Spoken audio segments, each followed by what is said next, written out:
At 5:47 a.m., I arrest him. I arrest the traitor who's feted by CIA against Burkina Faso. I'm watching. My security forces at his door. He's still in pajamas, sleeping and thinking he's safe. I ordered this. I made sure cameras were there. They knock. He opens. They grab him. Handcuffs. Right there. In front of his wife. In front of his children. In front of cameras I made sure were there. He's confused. Saying, "What is this? I'm a minister." My security chief cuts him off. "You're under arrest for treason." And I watch his face. I see it. The moment he knows. Pure terror. I watch them drag him out. Pajamas. Handcuffs. Cameras recording everything. Journalists I personally called filming every second. His neighbors watching. Family crying. Career ending and life ending. And I'm watching from my office. And I feel nothing. No sympathy, regret, and hesitation. He betrayed Burkina Faso. He sold us, destroyed us, for American money. Now I make him pay. I throw him in a vehicle, military vehicle, not police car, military, because this isn't civilian crime, this is treason, this is military tribunal, this is death penalty territory. Except I don't have death penalty, so life imprisonment, which might be worse, because he'll spend 40 years in cell, watching his life waste, knowing he destroyed everything. For $400,000. Was it worth it? I want to ask him. Was selling your country worth that money? Was betraying your people worth American approval? But I don't ask, because I don't care about his answer. I care about the message. The message to every official in every African government watching this right now. Betray your country, this is what I do to you. Not quietly, discreetly, and with diplomatic cover. Publicly, brutally, permanently. I take him to military prison. Not the nice one, with windows and visitors and phone calls. The one I use for coup plotters. The one with concrete cells and metal doors and guards who don't smile. Cell number 47. No windows. No bed. Just concrete floor and metal toilet. And 23 hours a day in darkness. And he's staying there. Until I try him. Convict him. And sentence him to life till death. And I made sure of something else. I issued order. No special treatment. Ministerial privileges and better food or softer bed or extra blankets. He's prisoner now, not minister, not official, just prisoner number 473, convicted of treason, serving life. At 7:15 a.m. I walk to press room. Cameras everywhere. Journalists from 20 countries. Everyone wanting to know what happened. Everyone hearing rumors. Everyone waiting for confirmation. I don't prepare remarks, don't read statement, don't use diplomatic language. I just tell them. I arrested a cabinet minister for espionage, my minister of mining and energy, working for CIA, for 3 years, selling our secrets, for American money. I have proof, recordings, bank transfers, everything, and I'm sending him to prison for life. Room explodes, reporters shouting, cameras flashing, everyone trying to ask questions at once. But I'm not done. I pull out folder, hold it up. Let cameras see it. This is evidence. Bank records showing CIA payments to his account, $420,000 over 3 years, from shell companies in Delaware, owned by CIA front organizations. I traced everything. I pull out more papers. These are transcripts, his communications with American handler, discussing our cabinet meetings, revealing our negotiation positions, exposing our strategies, all recorded, all documented, all proof. I pull out photographs. These are surveillance photos. Him at dead drops, leaving classified documents, meeting his handler. In Accra, in Abidjan, in Dakar. I watched him. I photographed him. I documented everything. I looked directly at cameras. The United States talks about partnership, about cooperation, about supporting African development. And the whole time, they're running spy operations, recruiting my ministers, stealing my secrets, undermining my sovereignty. This is not partnership. This is espionage. This is colonialism with intelligence badge. CNN reporter raises hand. Mr. President, how can you be certain CIA was involved? I look at her, and I don't smile. I have bank transfers from CIA shell companies, communications traced to CIA officers, surveillance of meetings with identified CIA operatives, 3 years of documented espionage. What more do you need? A signed confession from Langley? BBC reporter. What happens to the minister now? Trial. Public trial. Every piece of evidence I present, every recording I play, every document I show, and when jury convicts him, because they will convict him, life imprisonment. No parole, no mercy, no deals. Reuters. Have you informed U.S. government? I expelled their ambassador. This morning. Gave him 72 hours to leave. Also expelled 3 other embassy officials I identified as intelligence officers. They're not welcome in Burkina Faso anymore. Al Jazeera. What message does this send? I lean forward. Look directly at camera. Message is simple. Burkina Faso is not your intelligence playground. I'm not your spy recruitment center. I'm not your information source. I'm sovereign nation. And if you put spies in my government, I will find them. I will arrest them. I will prosecute them. I will imprison them. No exceptions. No mercy. No tolerance. Questions keep coming. 40 minutes. 50. Hour. Every reporter wanting more details. Every journalist demanding more proof. Every correspondent asking if I'm really serious about this. And I give them everything. Every document. Every recording. Every photograph. Every bank record. Every transcript. Everything. I don't hold back. I don't redact. I don't protect anyone. I release it all. The bank records first. I project them on screen behind me. Account numbers visible. Transfer amounts clear. Dates documented. Source institutions identified. Destination accounts traced. This is $420,000 transferred from shell company in Delaware called Atlantic Development Consulting, owned by CIA, verified through corporate registries, traced through banking systems, deposited into account in Ghana, owned by the minister's wife under her maiden name. 17 transfers over 3 years, every one documented, every one traceable, every one proof. I show the first transfer, June 2021, $35,000, 1 week after he provided classified mining survey to his handler, payment for services rendered. I show the second transfer, September 2021, $28,000, 3 days after he revealed our negotiating position with Chinese investors. Payment for intelligence delivered. I show the third transfer. December 2021, $42,000, 2 days after he exposed our military cooperation discussions with Russia. Payment for strategic information. I go through all 17, every transfer, every amount, every date, every context, every proof. Reporters are writing frantically, cameras are zooming in on the documents, correspondents are photographing the evidence, everyone documenting everything. Then the recordings. I play them, full audio, unedited, complete. First recording, the minister talking to his handler. The cabinet meeting this morning discussed the Chinese mining proposal. They're offering $3 billion over 5 years. The president is inclined to accept, but he's concerned about labor conditions and environmental standards. If your companies can match the offer and address those concerns, you might win the contract.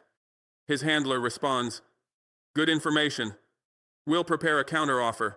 Your next payment will be $40,000. Same account. Next week." The minister says, "Understood. I'll keep you updated on any developments." I stop the recording. I look at the cameras. This is espionage. This is treason. This is a minister selling his country's negotiating position to foreign intelligence. And they're paying him for it. This is not ambiguous. This is not questionable. This is documented crime. Second recording. The minister discussing military matters. The president met with Russian defense officials yesterday. They're proposing joint training exercises. They're offering to supply equipment. They're suggesting long-term security partnership. The president is interested. He sees it as alternative to French military presence. His handler responds, "This is concerning. We need to prevent Russian military foothold. Can you influence the president against this?" The minister says, "I can try," but he's determined to reduce French presence. He sees Russian partnership as leverage. I'll need to be subtle. Handler says, "Do what you can. This is priority intelligence. Your payment this month will be $50,000. Bonus for strategic information." I stop the recording. This is foreign agent trying to influence my military decisions. This is spy attempting to manipulate my security policy. This is traitor working against his own country's interests for foreign money. This is treason. And I see the reporters' faces. I watch them process what they just heard. I observe them understanding the magnitude, because this isn't abstract espionage, this isn't theoretical betrayal. This is cabinet minister actively working to undermine his own president's security decisions. This is official using his position to advance foreign interests over national interests. This is treason in its purest form. One reporter raises his hand, French journalist. He says, "Mr. President, are you suggesting the minister was deliberately sabotaging your military policy?" I said, "I'm not suggesting, I'm stating. You just heard him." His handler asked for information about Russian military partnership. He provided it. His handler expressed concern about Russian foothold. He agreed to try influencing me against it. That's not passive intelligence gathering, that's active policy manipulation. That's him working for CIA against Burkina Faso's interests. Another reporter, American, CNN. She says, "But Mr. President, isn't it possible he was trying to provide you with American perspective, trying to help you understand US concerns?" I look at her, and I don't hide my contempt. Help me understand? By secretly reporting to CIA, by accepting payments for intelligence, by coordinating with foreign handlers? That's not helping me understand. That's betraying me systematically. If he wanted to share American perspective, he could have done it openly in cabinet meetings. He could have argued his position publicly. He could have advocated for American interests transparently. But he didn't.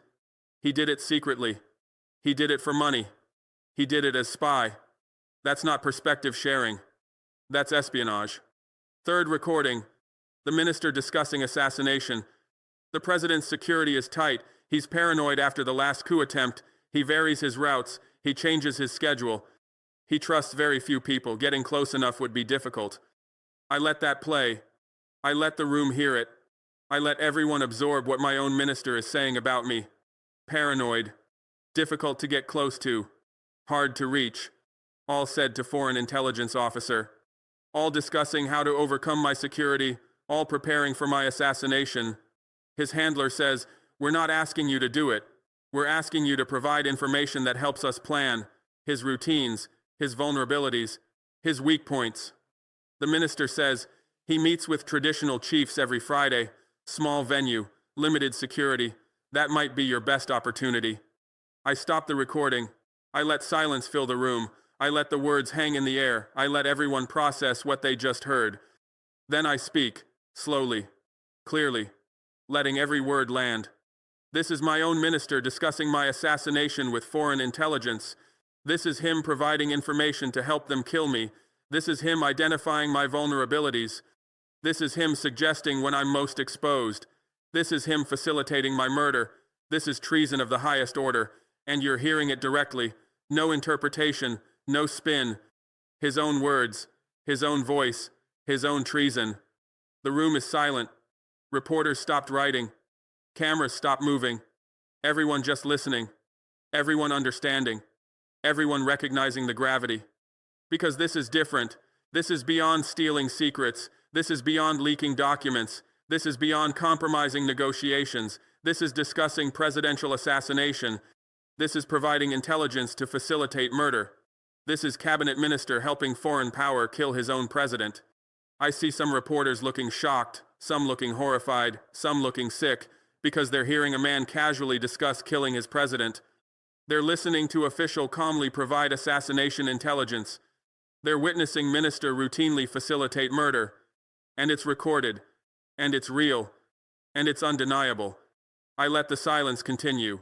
10 seconds. 20. 30. I want them to sit with what they heard. I want them to absorb the magnitude. I want them to understand why I'm being ruthless. Because this isn't political disagreement. This isn't policy dispute. This isn't bureaucratic conflict. This is assassination conspiracy. This is murder plot.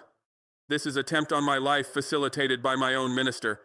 Finally, someone asks a question. Voice quiet, almost whisper. "Mr. President, did they attempt the assassination?" I said, "They tried." 3 weeks after that recording, Friday afternoon, I was scheduled to meet traditional chiefs. Small venue, limited security, exactly as he described. 2 gunmen positioned outside, waiting for me to arrive, waiting for opportunity to strike. What happened? I didn't go, because I knew, because my intelligence network intercepted the planning, because I was monitoring him, because I knew he was discussing my security with CIA. So I changed the schedule. I sent decoy convoy. I stayed at Palace, and when the gunmen realized I wasn't coming, they fled. We caught one. He's in prison now too. The other escaped to Ghana. We're still looking for him. The gunman confirmed CIA involvement. He confirmed he was hired through intermediaries. He confirmed he was paid to kill me. He confirmed the timing came from intelligence about my schedule. He didn't know the ultimate source. But I know. Because I have the recordings. Because I tracked the money. Because I documented the connection. CIA planned it. The minister facilitated it. The gunman attempted it. I survived it, and now everyone involved pays for it. I play more recordings, 10 more, each one more damaging, each one more clear, each one more proof. Fourth recording, the minister discussing military vulnerabilities. The president is strengthening the presidential guard. He's bringing in loyal troops. He's creating elite unit answerable only to him. This complicates any military action against him. Handler responds, "Can you slow this process? Can you influence the selection? Can you ensure some of the guards are sympathetic to regime change?" Minister says, "I can try. I have relationships with some military commanders. I can suggest candidates. I can influence the vetting. I might be able to place people." Fifth recording, the minister discussing economic pressure points. The president is diversifying our economy. He's reducing dependence on Western aid. He's building partnerships with China and Russia. This reduces leverage for regime change. Handler says, "Can you sabotage these partnerships? Can you create problems in negotiations? Can you delay implementations?" Minister says, "I'm already doing that. I leaked the Chinese mining terms. I exposed the Russian energy proposal. I'm creating obstacles wherever possible." Sixth recording, the minister discussing popular support. The president is popular. People support him. They see him as defending sovereignty. They appreciate his resistance to foreign control. This makes coup more difficult. Handler says, "Can you fund opposition? Can you organize protests? Can you create narrative that he's isolating the country?" Minister says, "I have contacts in civil society. I can channel funding. I can organize activities. I can work on public opinion." Each recording worse than the last. Each one more comprehensive. Each one more systematic. This isn't occasional intelligence sharing. This is comprehensive espionage operation. This is minister actively working against his own president on every front. Military, economic, political, social, everything. Then the photographs. I display them on screen. High resolution, clear images, unmistakable faces. This is the minister meeting his CIA handler, Accra, Hotel Restaurant, March 2023. We photographed the entire meeting. We documented the exchange. We recorded the conversation. I zoom in on faces. This is the minister. This is his handler, CIA officer named Robert Mitchell, operating under diplomatic cover as economic attaché. Actually running intelligence operations across West Africa. We identified him. We tracked him. We documented his activities. I show the timestamp. The 15th of March 2023, 2:47 p.m. meeting lasted 93 minutes. We recorded the entire conversation. We photographed every document exchanged. We documented every payment discussed. I show another photograph. Wider angle. This is them exchanging documents. The minister is handing over classified cabinet memo. His handler is accepting it. We captured this exact moment. We recovered the document later. We matched it to original. We proved the leak. I show another. This is dead drop location. Ouagadougou. Public park. Popular walking area. The minister leaving documents in hollow tree. Standard espionage technique. We were watching. We photographed him placing the documents. We waited. We photographed his handler retrieving them 30 minutes later. We recovered copies of the documents. We have everything. I zoom in on the minister's face. Look at him, looking around nervously, checking if anyone's watching, not knowing we're photographing from 3 different angles, not knowing we're recording from 2 different devices, not knowing we're documenting everything. I show the handler retrieving documents. This is Robert Mitchell, same CIA officer, approaching the tree, retrieving the documents, walking away, all photographed, all timed, all documented. Both sides of the dead drop, both participants identified, Complete evidence. I show another. This is planning meeting, Abidjan, safe house. The minister with 3 CIA officers, discussing coup timeline, reviewing operational plans, coordinating activities. I zoom in. We photograph through window, telephoto lens, high resolution. You can see documents on table, you can read some of the text, you can identify all the faces.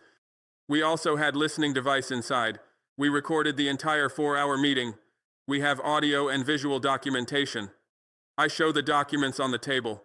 These are coup operational plans, timeline for military action, units to be moved, buildings to be seized, officials to be arrested.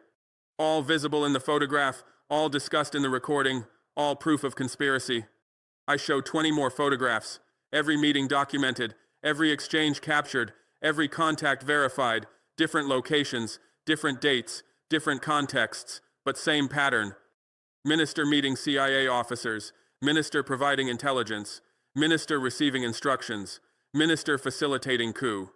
March 2023, Accra, June 2023, Abidjan, September 2023, Dakar, December 2023, Accra again, February 2024, Abidjan again.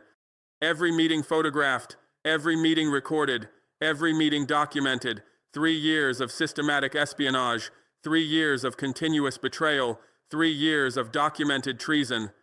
Then the documents, I display them, operational plans in the minister's handwriting, notes from meetings, copies of classified reports he provided, everything.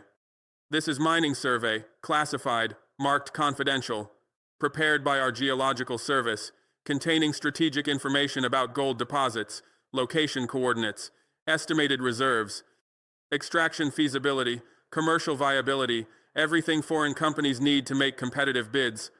I hold up the document. Let cameras zoom in. See this classification marking? Top secret. See this distribution list? 5 people. President, Prime Minister, Finance Minister, Mining Minister, Geological Survey Director. Only 5 people had access, and one of them gave it to CIA. I show another document. This is cabinet memo discussing Chinese investment proposals, marked secret, distributed only to cabinet members, containing our negotiating position, our minimum acceptable terms, our maximum demands, our alternatives if negotiations fail, everything that gives us leverage in negotiations. I hold it up. See this? This is our strategy. This is our position. This is our leverage. And he gave it to Americans. So when we negotiated with Chinese, Americans already knew everything. When Chinese made offers, Americans made counteroffers that undercut them by exactly the right amount. We lost $3 billion deal because he sold our position. I show another. This is military assessment. Evaluating Russian defense cooperation proposal. Marked top secret. Prepared by Defense Ministry. Analyzing Russian equipment. Assessing training value. Evaluating strategic implications. Recommending acceptance. I hold it up. This is internal military analysis. This is classified defense planning. This is strategic security assessment. And he photographed it. He gave it to CIA. So Americans knew we were leaning toward Russian partnership, so they could pressure us against it, so they could offer alternatives, so they could maintain their military influence. I show another. This is presidential briefing. Prepared for my eyes only, discussing French military presence, analyzing reduction options, evaluating alternative security arrangements, recommending timeline for French withdrawal. I hold it up. For my eyes only. That's what it says. Not for cabinet, not for ministers, for president only. And somehow he got it. Somehow he photographed it. Somehow he gave it to CIA. So Americans knew I was planning to reduce French presence, so they could coordinate with France to pressure me, so they could prevent me from achieving independence. I show more documents, 10 more, 20, each one classified, each one sensitive, each one damaging, contract drafts he leaked, negotiation strategies he exposed, military plans he revealed, presidential decisions he compromised, everything. This is what he stole, this is what he sold, this is what he gave to CIA, not one document, not occasional intelligence, systematic theft, continuous betrayal, comprehensive espionage for 3 years, for $420,000 for American approval. I stack all the documents, Physical stack, visible pile. This is just what we recovered, just what we can prove he leaked. There's probably more, probably documents we don't know about, probably intelligence we can't trace, probably damage we haven't discovered, but this alone is enough. This alone proves treason. This alone justifies life imprisonment. Because I want no doubt, no question, no ambiguity, no room for denial. I'm not making accusations I can't prove. I'm not alleging crimes I can't document. I'm not claiming betrayal I can't verify. I'm showing evidence. I'm presenting proof. I'm demonstrating facts. Everything recorded. Everything photographed. Everything documented. Everything verifiable. Everything undeniable. This is not he said, she said.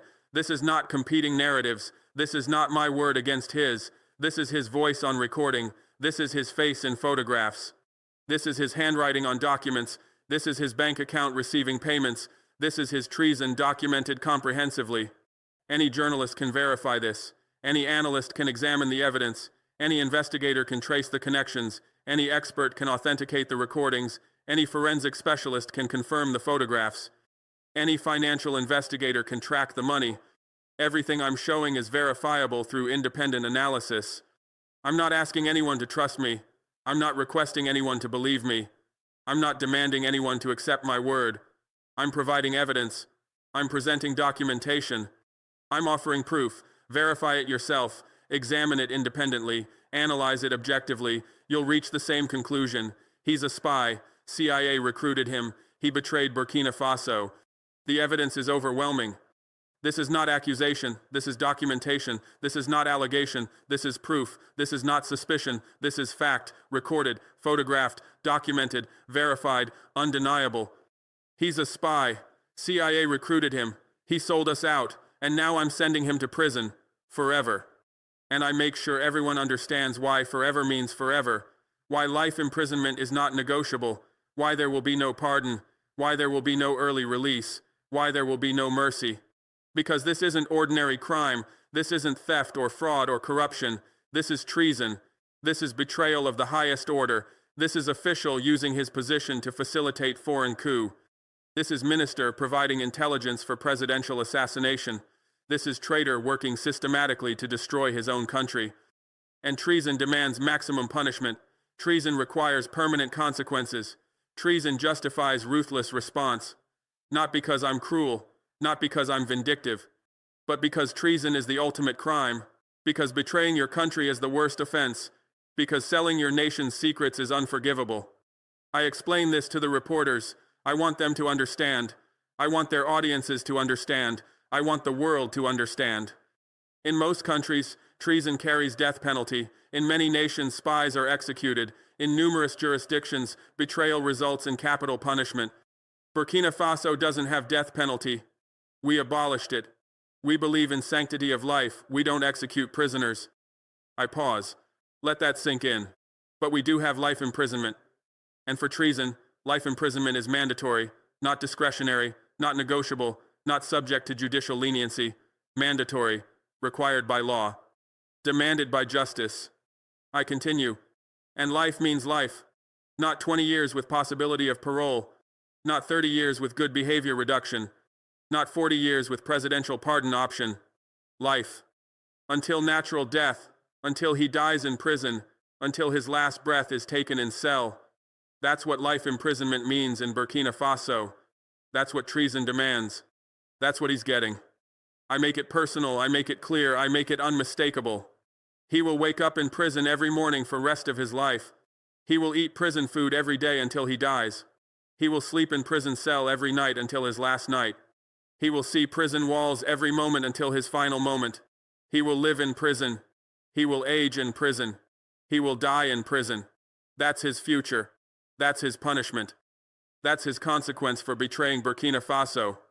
And I explain why no pardon, why no mercy, why no exception. I issued presidential decree. Any official convicted of espionage is permanently ineligible for pardon or clemency. Even if I change my mind, I can't pardon him. Even if future president wants to release him, they can't. Even if international pressure becomes overwhelming, he stays in prison. The law forbids his release. The decree prevents his pardon. His imprisonment is permanent, his punishment is irreversible, his consequence is eternal. I looked directly at cameras. I did this deliberately. I made it impossible to show mercy later. I eliminated the option of leniency under pressure. I removed the possibility of release for political convenience. Because I know what happens. Pressure builds. Years pass. People forget. New president comes. International community demands release. And traitors go free. Not this time. Not this traitor. Not ever.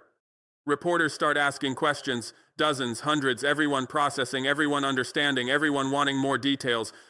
Mr. President, isn't life imprisonment without possibility of pardon unusually harsh? I said, what's harsh is him discussing my assassination. What's harsh is him facilitating coup. What's harsh is him betraying his country for 3 years. My punishment is proportional, my response is justified, my sentence is appropriate. But international human rights standards suggest traitors should face consequences. They do. Life imprisonment. That meets every standard. That satisfies every requirement. That fulfills every expectation. What it doesn't do is show mercy to people who showed no mercy planning my murder. Will you allow international observers at the trial? The trial is public. Anyone can observe. Any journalist can attend. Any analyst can watch. Any organization can monitor. What I won't allow is interference. What I won't permit is disruption. What I won't tolerate is attempts to undermine proceedings. Observe all you want. Interfere, and you're removed. What if he appeals? He can appeal. He has that right. Burkina Faso law guarantees it. But he'll lose. Because the evidence is overwhelming. Because his guilt is undeniable. Because justice demands conviction. His appeal will fail. His sentence will stand. His imprisonment will continue. What about his family? His family is not responsible for his crimes. His wife didn't commit treason. His children didn't betray Burkina Faso. They're innocent. They're protected. They're allowed to visit him in prison. They're permitted to maintain contact. They're not punished for his actions. But they benefited from the money. The money is seized, all of it, $420,000 plus interest, confiscated, returned to state treasury. His family keeps nothing from his treason, nothing from his betrayal, nothing from his crimes. I play more recordings, 10 more, each one more damaging, each one more clear, each one more proof. Recording 5. Minister discussing opposition funding. The president has strong popular support. To undermine him, we need to fund opposition groups, create protests, generate negative media coverage. Recording 6. Minister discussing economic sabotage. The president is trying to reduce our dependence on Western aid. To pressure him, we need to create economic crisis. Delay loan approvals. Suspend aid packages. Create fiscal emergency. Recording 7. Minister discussing media manipulation. The president controls state media. To counter him, we need to fund independent outlets. Support critical journalists. Amplify negative stories. Recording 8. Minister discussing regional isolation. The president is building relationships with other African leaders. To weaken him, we need to pressure those leaders. Threaten their aid. Question their judgment. Isolate him regionally. Recording 9. Minister discussing international pressure. The president is resistant to international pressure. To force him, we need coordinated campaign. UN resolutions. AU statements. EU sanctions. Comprehensive pressure from all directions. Recording 10. Minister discussing final timeline. The president is getting stronger. His security is improving. His intelligence is developing. His position is solidifying. If we're going to move, we need to move soon, before he becomes too strong to overthrow. Each recording reveals new dimension of betrayal. Each one exposes new level of conspiracy. Each one demonstrates new depth of treason. This is not simple espionage. He's a spy. CIA recruited him. He sold us out. And now I'm sending him to prison. Forever. Reporters start asking questions again. Dozens of questions. Hundreds. Everyone wanting clarification. Everyone seeking details. Everyone demanding more information. Mr. President, when did you first suspect him? 6 months ago. When our negotiating positions kept leaking. When foreign companies knew too much. When deals we should have won went to competitors who somehow knew our exact offers. I suspected leak. I ordered investigation. I found him. How did you catch him without him knowing? Parallel intelligence network. Operating outside official channels. He didn't know it existed. He didn't know he was being watched. He didn't know we were documenting everything. By the time he realized, we had 3 years of evidence. Why did you wait 6 months to arrest him? Because I wanted complete case. I wanted overwhelming evidence. I wanted to catch everyone he worked with. If I arrested him immediately, I'd have one spy.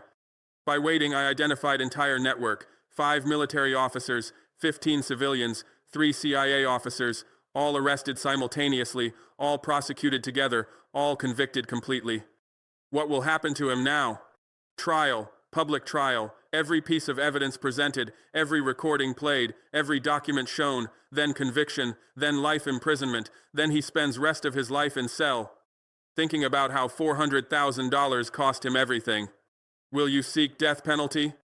We don't have death penalty, but life imprisonment might be worse. Death is quick. Life in prison is slow. He'll have decades to regret, decades to remember, decades to understand what he lost. That's worse than death. Are there other spies in your government? I'm investigating. I'm monitoring. I'm watching. If there are others, I'll find them. I'll arrest them. I'll prosecute them. Just like him. No exceptions. No mercy. No tolerance. How does this affect Burkina Faso's relationship with United States? We don't have relationship with United States anymore. I closed their embassy. I expelled their ambassador. I banned their intelligence officers. We're done. Until they acknowledge what they did, until they apologize, until they guarantee no more coup attempts, no relationship, no diplomacy, no contact. Isn't that extreme? What's extreme is putting spy in my cabinet. What's extreme is planning my assassination. What's extreme is organizing coup against my government. My response is proportional. My actions are justified. My position is reasonable. What if they impose sanctions? Let them. I've survived worse.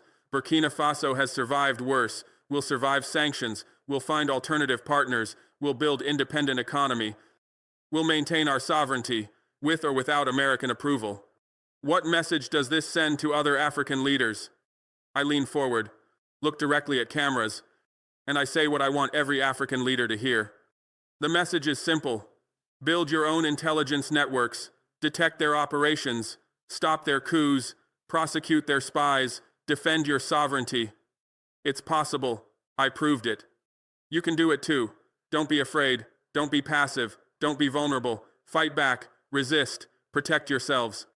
3 hours after press conference, my phone rings. U.S. State Department, senior official, angry voice, demanding tone, threatening language. Mr. President, we demand immediate release of the detained minister. These charges are baseless. This arrest is politically motivated. You need to... I cut him off. He's a spy. Your spy. I have proof. He's staying in prison, and your ambassador has 72 hours to leave. Anything else? You're making serious allegations against United States government without... I cut him off again. Without what? Without evidence. I have bank transfers from your shell companies. I have recordings of his calls to your officers. I have surveillance of his meetings with your operatives. I have 3 years of documented espionage. That's not allegation. That's fact.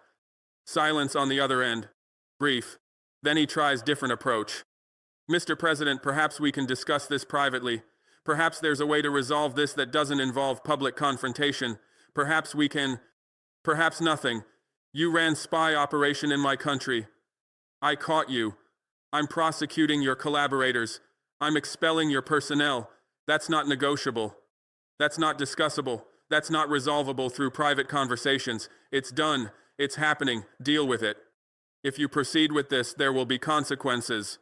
Consequences? You mean like the consequences of having spy in my cabinet? Like the consequences of losing $3 billion contract because you knew my negotiating position? Like the consequences of compromised sovereignty? Those consequences? He tries to respond. I don't let him.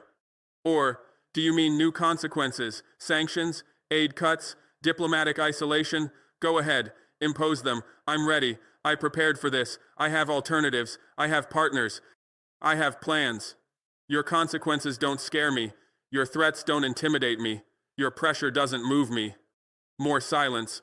Then he tries threatening tone. The United States has significant influence in Africa, significant resources, significant capabilities. You're making a serious mistake antagonizing. Antagonizing you? You put spy in my cabinet and I'm antagonizing you? You planned coup against my government and I'm making mistake? You tried to assassinate me and I'm being unreasonable? Your logic is backwards. Your perspective is inverted. Your position is absurd. Mr. President, I'm trying to offer you a way out of this situation. I don't need way out. I'm not in situation. You're in situation. Your spy is in prison. Your operation is exposed. Your embassy is closed. You're the one who needs way out.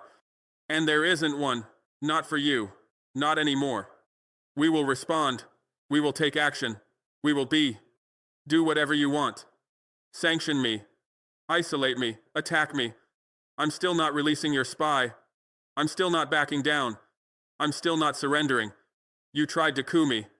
I defeated you. Now face the consequences. Silence. Your spy stays in prison. Your ambassador leaves in 72 hours. And if you send more spies, I'll imprison them too. I'm done here. I hang up. Phone rings again. Immediately. Different number. African Union. Concerned voice. Diplomatic tone. Careful language. Mr. President, we understand your frustration, but perhaps this situation could be handled more quietly. The diplomatic implications. Diplomatic implications? They put spy in my cabinet. They stole my country's secrets. They undermined my sovereignty. And you want me to handle it quietly? We're simply suggesting that public confrontation with United States might not be in Burkina Faso's best interest? You know what's not in my best interest? Having American spies in my government, having my secrets sold, having my negotiations sabotaged. That's not in my interest. Exposing it is. The AU official tries softer approach, more sympathetic, more understanding. Mr. President, we sympathize with your position.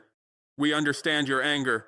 We recognize the violation, but we're concerned about broader implications. If every African country starts publicly confronting Western intelligence operations, the economic consequences could be severe. The political fallout could be destabilizing. I cut him off.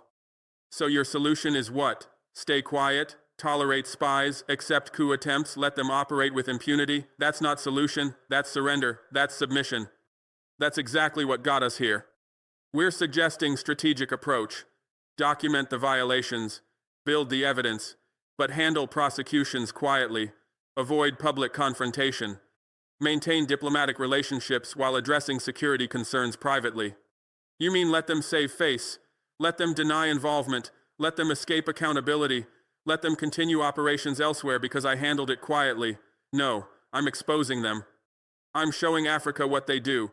I'm teaching African leaders how to detect them. I'm proving that resistance is possible. But the economic pressure they can apply. I'm ready for economic pressure. I prepared for it. I have alternative partners. I have backup plans. I have contingencies. What I'm not ready for is living with spy in my cabinet. What I'm not prepared for is tolerating coup attempts. What I don't have contingency for is surrendering sovereignty, so I'll take economic pressure over submission any day. Other African nations are concerned about. Other African nations should be checking their own cabinets, because if it happened to me, it's happening to them. If they put spy in my government, they put spies in yours. Tell them that. Tell them to investigate. Tell them to build their own intelligence networks. Tell them to stop being afraid and start being vigilant. Silence on the line. Long silence. Then he tries one more time. Mr. President, the African Union's position is that African problems should be solved through African solutions. We believe this situation could be resolved through continental mechanisms rather than public confrontation with external powers. I said, this is African solution. I'm African leader solving African problem. The problem is American spies in African governments. The solution is arresting them, prosecuting them, imprisoning them. That's African solution, implemented by African president, in African country, using African law. What's more African than that? He has no response to that. Because I'm right. Because my solution is more African than his suggestion to quietly accommodate American intelligence operations. Your concern is noted. Your suggestion is rejected. Your call is over. I hang up. Phone rings again. European Union. Diplomatic representative. Carefully worded message. Precise language. Calculated tone. Mr. President, while we understand your concerns about sovereignty, we hope you'll consider the broader implications of these accusations. The transatlantic partnership.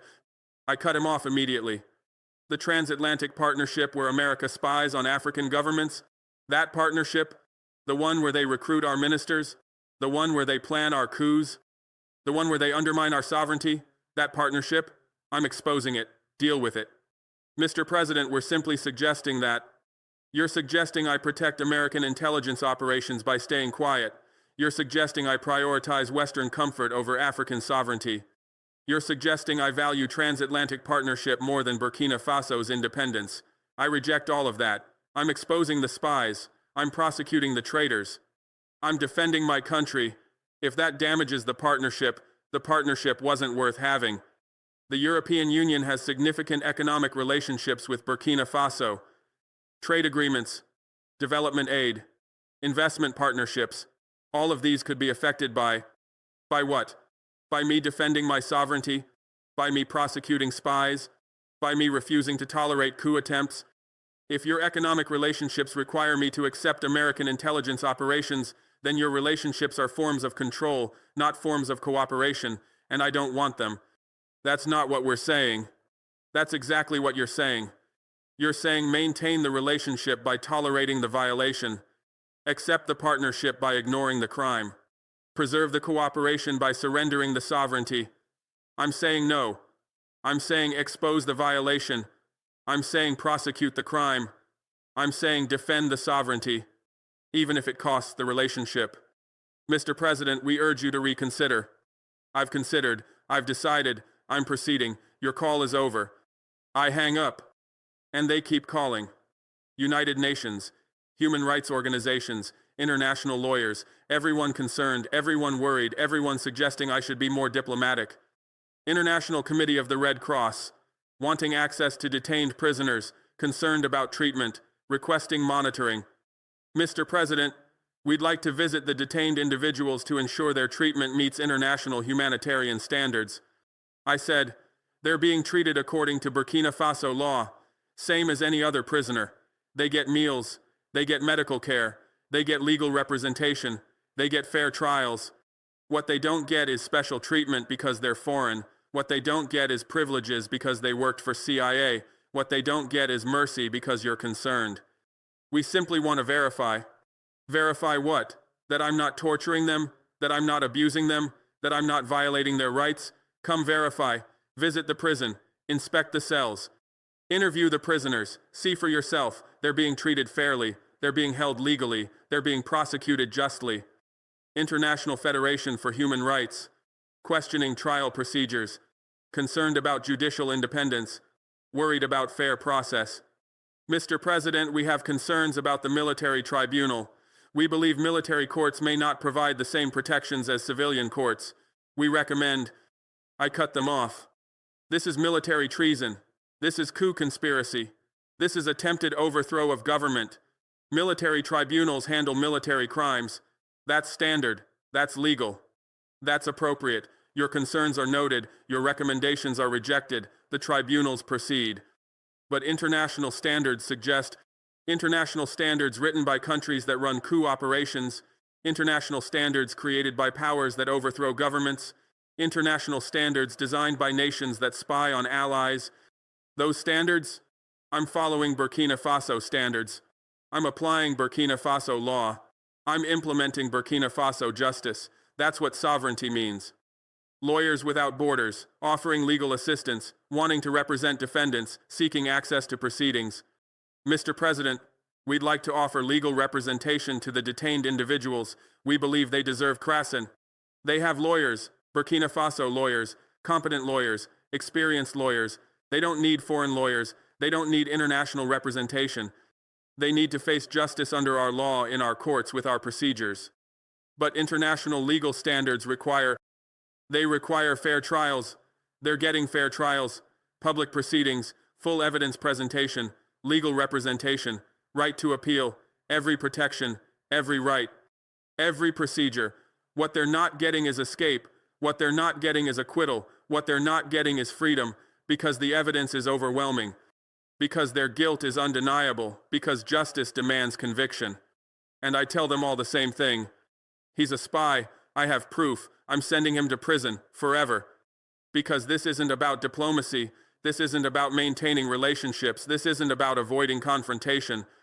This is about sovereignty. This is about dignity. This is about sending message that I will not tolerate foreign intelligence operations. Sovereignty means I control my country. I protect my government. I defend my people. I prosecute criminals. I expel spies. I maintain independence, complete sovereignty, total control, absolute authority. They violated my sovereignty. They put spy in my cabinet. They stole my secrets. They planned my overthrow. They tried to control my country. That's violation. That's crime. That's war against my sovereignty. I'm defending my sovereignty. I'm prosecuting the violators. I'm expelling the criminals. I'm protecting my independence. That's not extreme. That's not unreasonable. That's not disproportionate. That's exactly what sovereignty requires. That's precisely what independence demands. That's what self-defense looks like. Dignity means I deserve respect. My country deserves respect. My people deserve respect. We're not playground. We're not testing ground. We're not territory they can manipulate without consequences. They disrespected us. They treated us as easy target. They viewed us as weak victim. They considered us as government they could coup without resistance. That's disrespectful. That's insulting. That's degrading. I'm defending my dignity. I'm demanding respect. I'm establishing boundaries. I'm proving we're not weak. I'm demonstrating we're not victims. I'm showing we're not easy targets. That's not aggression. That's not overreaction. That's self-respect. That's dignity. That's what proud nations do. The message is clear, simple, unmistakable. Burkina Faso will not tolerate foreign intelligence operations. We will detect them. We will stop them. We will prosecute them. We will punish them. No exceptions. No negotiations. No mercy. And if that upsets America, if that concerns Europe, if that worries international community, I don't care. I don't care because their upset reveals their complicity. Their concern exposes their involvement. Their worry demonstrates their guilt. If they were innocent, they'd support my prosecutions. If they were clean, they'd applaud my resistance. If they were genuine partners, they'd condemn the coup attempt. But they don't. They defend the spies. They pressure me to release them. They threaten me for prosecuting them. That proves they're complicit. That confirms they're involved. That demonstrates they're guilty. I don't care because my priority is Burkina Faso. My responsibility is to my people. My duty is to my country, not to America, not to Europe, not to international community, to Burkina Faso, to my citizens, to my nation. If defending my country upsets them, that's their problem. If protecting my people concerns them, that's their issue. If maintaining my sovereignty worries them, that's their anxiety. Not mine. I sleep fine. Because I'm doing my job. Because I'm fulfilling my duty. Because I'm serving my country. They should have thought about that before they put spy in my cabinet. Before they recruited my minister. Before they corrupted my official. Before they compromised my government. Before they violated my sovereignty. Before they planned my overthrow. Before they organized my assassination. Before they tried to control my country. Before they underestimated my capability. Before they miscalculated my determination. Before they misjudged my resolve. They thought I was weak. I proved I'm strong. They thought I was ignorant. I proved I'm informed. They thought I was passive. I proved I'm active. They thought I was vulnerable. I proved I'm protected. They thought I was controllable. I proved I'm sovereign. And now they face consequences. Their spy is in prison. Their operation is exposed. Their methods are revealed. Their embassy is closed. Their ambassador is expelled. Their intelligence officers are banned. Their reputation is damaged. Their future operations are compromised. Their control is broken. All because they put spy in my cabinet. All because they underestimated African leader. All because they thought they could operate in Africa without consequences. All because they forgot that sovereignty means something. All because they ignored that dignity demands respect. All because they assumed that African independence is negotiable. It's not negotiable. It's not discussable. It's not compromisable. It's absolute. It's permanent. It's forever. And I will defend it. Against anyone. Against everyone. Against America. Against Europe. Against anyone who tries to violate it. This is my country. This is my government. These are my people, and I will protect them from spies, from coups, from foreign intelligence operations, from anyone who threatens our sovereignty. Forever. Other African nations are concerned about. Other African nations should be checking their own cabinets, because if it happened to me, it's happening to them. If they put spy in my government, they put spies in yours. Tell them that. I hang up. Phone rings again. European Union. Carefully worded message. Diplomatic language. Mr. President, while we understand your concerns about sovereignty, we hope you'll consider the broader implications of these accusations. The transatlantic partnership. I cut him off. The transatlantic partnership where America spies on African governments. That partnership, I'm exposing it. Deal with it. I hang up. Phone rings again. Immediately. Different number. Different organization. Same message. United Nations. Secretary General's office. Senior advisor. Diplomatic tone. Carefully chosen words. Mr. President, the Secretary General is deeply concerned about the escalating tensions. He believes dialogue is essential. He's prepared to send a special envoy to mediate. He hopes you'll consider... I cut him off. There's nothing to mediate. They committed crimes on my soil. I have evidence. I'm prosecuting them. That's not negotiable. But Mr. President, surely you recognize that public confrontation with the United States creates regional instability. The Secretary General believes quiet diplomacy would...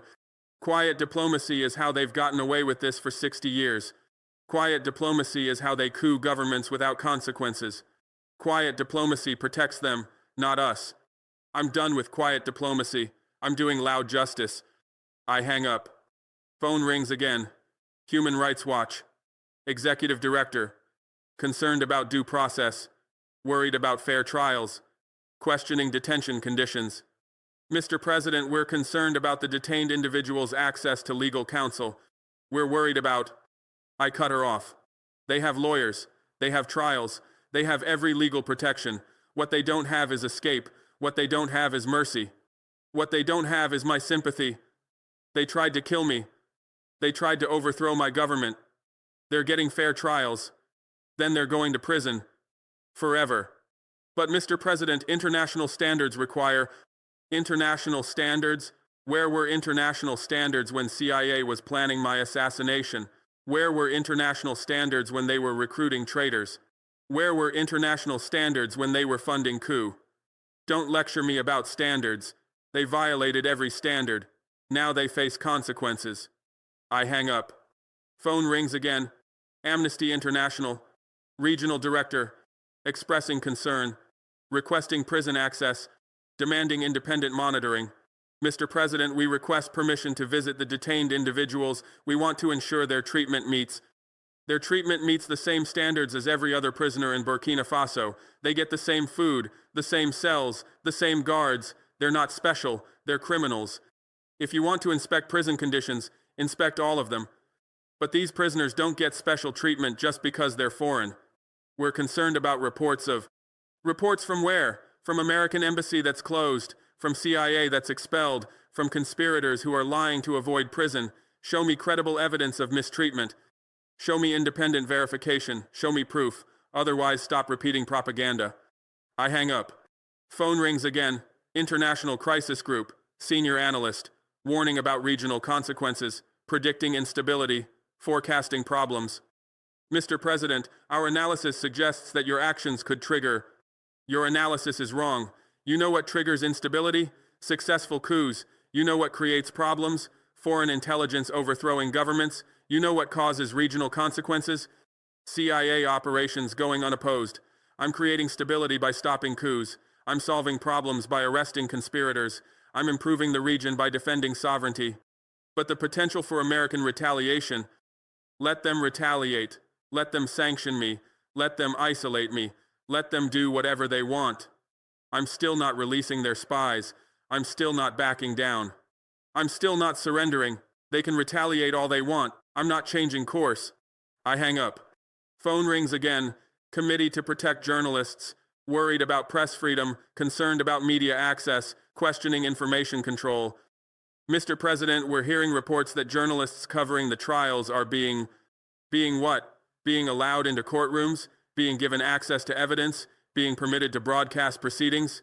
Yes, that's exactly what's happening. Every trial is public. Every piece of evidence is available. Every proceeding is broadcast. That's not restricting press freedom. That's enabling it. But we're concerned about journalists who are critical of Layuan. Critical of what? Of me? Plenty of journalists criticize me. They're still working, still publishing, still broadcasting. What journalists can't do is spread CIA propaganda without being challenged. What they can't do is repeat conspirator lies without being corrected. What they can't do is undermine national security without being questioned. That's not restricting freedom, that's maintaining accuracy. I hang up. Phone rings again. International Bar Association, concerned about judicial independence, questioning tribunal composition, doubting trial fairness. Mr. President, we have concerns about the military tribunal. We believe civilian courts would be more appropriate for. This is treason. This is military conspiracy. This is coup plotting. Military tribunals handle military crimes. That's not unusual. That's not unfair. That's standard procedure in every country, including Western countries. But the composition of the tribunal raises questions about said. About what? About loyalty? About bias? These officers are loyal to Burkina Faso. These judges follow Burkina Faso law. These tribunals apply our legal standards. If that's biased, then every national court is biased. If that's unfair, then every sovereign legal system is unfair. I reject your premise. The tribunals are legitimate. The trials are fair. The convictions are just. I hang up. And they keep calling.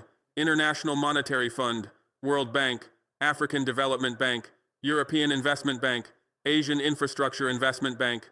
Every financial institution expressing concern. Every lender questioning stability. Every creditor worried about investments. And I tell them all the same thing. Your concerns are noted, your questions are irrelevant, your worries are unfounded. I'm prosecuting criminals, I'm defending sovereignty, I'm protecting my country. If that concerns you, that's your problem. If that questions your investments, reconsider them. If that worries you about stability, understand that stopping coups creates stability, not threatens it. Phone rings again. My own foreign minister. Panicked. Overwhelmed. Desperate. Mr. President, I have 17 ambassadors demanding meetings. I have 23 diplomatic notes requiring responses. I have 42 international organizations requesting access. I can't handle all of this alone. I need guidance. I need help. I cut him off.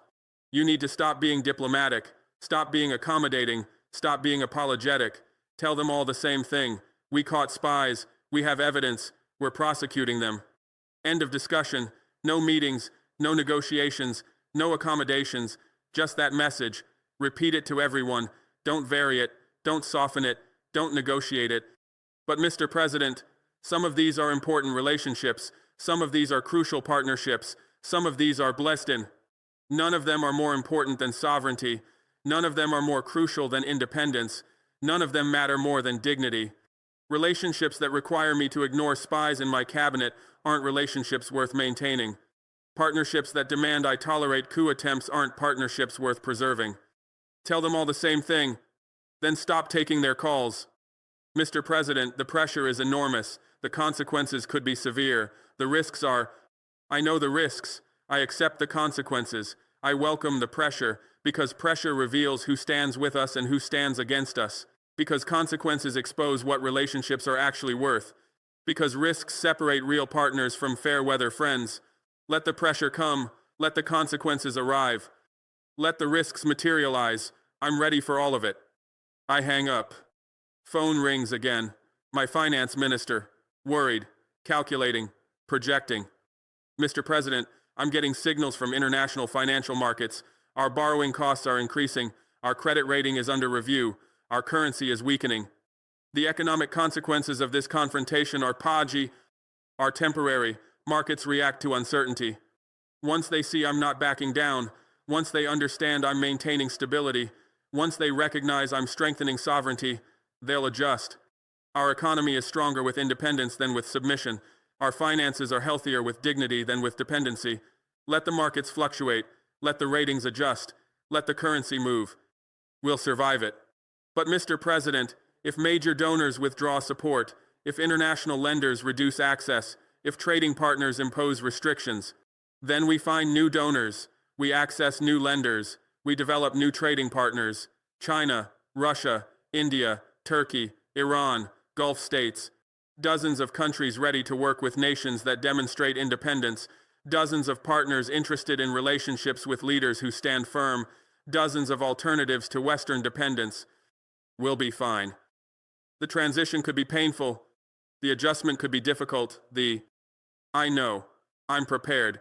I've been preparing for 2 years. I have alternative agreements ready. I have backup partnerships established. I have contingency plans developed. This isn't improvisation. This is execution of prepared strategy. Trust the plan. Implement the alternatives. Manage the transition. I hang up. Phone rings again. My defense minister. Concerned. Alert, ready. Mr. President, I'm receiving intelligence about possible military pressure. American forces in the region are on heightened alert. French bases are increasing readiness. There are suggestions of possible what? Invasion? They're not invading. Intervention? They're not intervening. Military action? They're not attacking. They're posturing. They're threatening. They're trying to intimidate. Ignore it. Maintain our readiness. Keep our forces alert. But don't escalate. Don't provoke. Just stay ready. But Mr. President, if they do decide to take military action, they won't, because military action would prove everything I'm saying, would validate every accusation I'm making, would confirm every conspiracy I'm exposing. They can't invade to protect spies without admitting the spies are theirs. They can't intervene to stop prosecutions without confirming the conspirators are their agents. They can't attack to prevent trials without proving the coup was their operation. Military action destroys their deniability, so they won't do it. But we should prepare contingencies. We should, and we are, but we're not changing course because of threats. We're not releasing prisoners because of pressure. We're not stopping prosecutions because of intimidation. We proceed with trials. We continue with convictions. We maintain our position regardless of threats. I hang up. And they keep calling. United Nations, human rights organizations, international lawyers, everyone concerned, everyone worried, everyone suggesting I should be more diplomatic. And I tell them all the same thing. He's a spy. I have proof. I'm sending him to prison, forever. Because this isn't about diplomacy. This isn't about maintaining relationships. This isn't about avoiding confrontation. Diplomacy is what got us here. Diplomacy is how they coup governments without consequences. Diplomacy is how they maintain control while pretending to respect sovereignty. Diplomacy is the language they use to make submission sound like partnership. I'm done with diplomacy. I'm done with careful language that obscures truth. I'm done with polite phrasing that avoids confrontation. I'm done with diplomatic niceties that protect powerful and expose vulnerable. Diplomacy says concerns about sovereignty when it means stop resisting our control. Diplomacy says broader implications when it means consequences if you don't obey. Diplomacy says transatlantic partnership when it means American hegemony you must accept. I'm speaking plainly. I'm stating facts. I'm telling truth. They committed crimes. I have evidence. I'm prosecuting them. No diplomatic language. No careful phrasing. No polite obscuring. Just truth. This isn't about maintaining relationships. Relationships that require me to ignore spies aren't worth maintaining. Relationships that demand I tolerate coup attempts aren't worth preserving. Relationships that expect me to surrender sovereignty aren't worth having. Real relationships respect sovereignty. Real partnerships honor independence. Real friendships accept boundaries. If American relationship requires me to accept their spies, it's not relationship worth maintaining. If European partnership demands I ignore their interference, it's not partnership worth preserving. If Western friendship expects me to tolerate their control, it's not friendship worth having. I'm ending relationships that were never real. I'm terminating partnerships that were never equal. I'm severing friendships that were never genuine. And I'm building new relationships based on respect. New partnerships based on equality. New friendships based on mutual dignity. This isn't about avoiding confrontation. Confrontation is necessary. Confrontation is healthy. Confrontation is how you establish boundaries. Confrontation is how you demand respect. Confrontation is how you defend sovereignty. Avoiding confrontation is how we got here. Avoiding confrontation is how they coup governments without resistance. Avoiding confrontation is how they maintain control without challenge. Avoiding confrontation is how they operate with impunity. I'm confronting them. I'm challenging their operations. I'm resisting their control. I'm establishing that there are consequences for interfering in Burkina Faso. I'm demonstrating that sovereignty means something. I'm proving that African leaders can fight back. Confrontation makes them uncomfortable. Good. They should be uncomfortable. They should face consequences. They should experience resistance. They should learn that African sovereignty is not negotiable. This is about sovereignty. This is about dignity. This is about sending message that I will not tolerate foreign intelligence operations. Sovereignty means I control my country.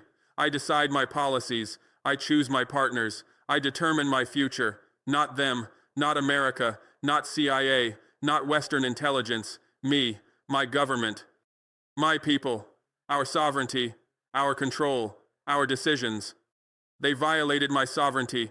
They operated in my capital. They recruited my officials. They planned my overthrow. They tried to control my country. That's unacceptable. That's intolerable. That's why I'm prosecuting them. Dignity means I deserve respect. My country deserves respect. My people deserve respect.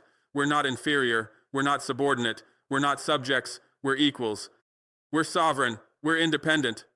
They disrespected us. They treated us as playground for their operations. They viewed us as territory they could manipulate. They considered us as government.